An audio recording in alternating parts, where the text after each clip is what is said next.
Welcome to the Salmon Runs YouTube. Enjoy the video. You start by verifying your controller port and grabbing a sturdy cable. This is the first actionable step. Plug one end into the controller and the other into a live 5V USB source. Choose a 2.4A adapter or a powered TV USB for consistent current. Once connected, the controller will draw power directly, bypassing batteries. Make sure the controller light blinks as it receives current. The blinking indicates charging or power transfer before we move to pairing. With the cable supplying power, press and hold the Xbox button for 3 to 5 seconds until the logo lights. Once on, decide wired versus wireless. To play wired, your already ready input is immediate over USB.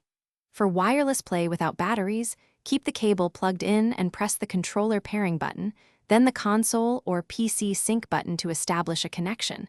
This uses the cable for power while RF handles input. If the controller drops, check the cable seating and port cleanliness.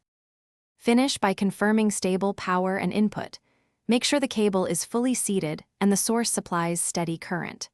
If the controller won't power on, swap cables or test the adapter on a phone to verify output. A faulty cable is the most common issue.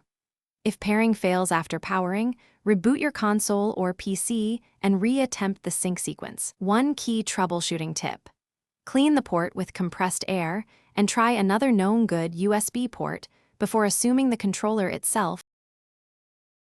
Thanks for watching. Consider subscribing if we helped you.